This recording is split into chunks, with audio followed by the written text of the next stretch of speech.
Roughly 50% of the babies are born with CDH do not survive. Of the 50% that do survive, most will endure the long hospital stays, feeding issues, asthma, and other problems. A few of the survivors will suffer from severe long medical issues. CDH is a rare birth defect that has a 50% mortality rate, and many people do not know about it. CDH stands for congenital diaphragmatic hernia. I'm here to inform you all about the birth defect and the complications it comes with today. I will be discussing first what CDH is and how they diagnose it. Next will be the procedure and how they fix it. And finally, the sex rate and long life complications that come with the defect. Most of the information I'm going to share with you come from Boston Children's Hospital and a website, www.cherubsdh.org. CDH is a birth defect that causes a hole in the diaphragm, which causes the lower organs such as the stomach and intestines and liver to form inside the chest cavity, giving no room for the lungs to grow. CDH occurs 1 in 2,500 babies, and the most common cause of death is the lungs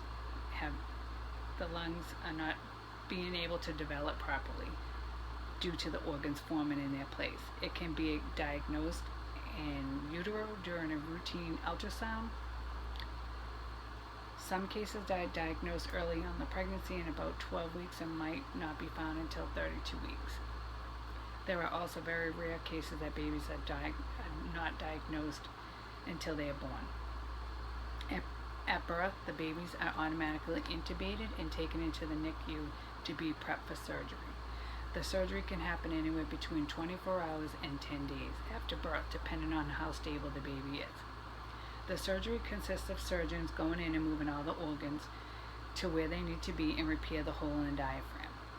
To repair the hole, they either stitch up or put a patch on the hole, depending on how the size of the hole.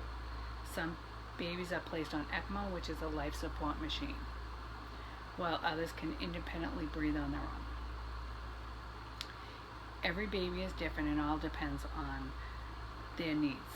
The success rate of surgery is 50%, and out of those children, a lot of them spend their life on oxygen, feed-in tubes, or other things to help them thrive.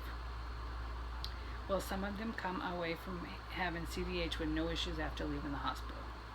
Where there are plenty of success stories with CDH, this also means that half of these babies will not survive the disease. This is due to many such as organ failure until undeveloped lungs, or the babies just cannot handle the trauma of the defect.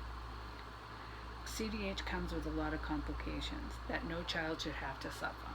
I hope all my information helped to give people a better view of the disease that affects many people in the United States by discussing what it is and how it's detected, the procedure of how it's fixed, and the complications and the success rate of the procedure. My family has been one of the many affected by this disease, and before my granddaughter got diagnosed, I knew nothing about it. I hope all this information opens people's eyes to the agony families face about a fairly common yet most unheard of birth defect. This is my granddaughter. She was born. As soon as she was born, they incubated her. This is how you can tell, like, all her insides are up into her chest, and this is after, when she was born. After they had the surgery, they brought all her stuff down so she looks like a normal little belly there. And this is when she was in the hospital, when they had all the tubes hooked up to her. And this is her today.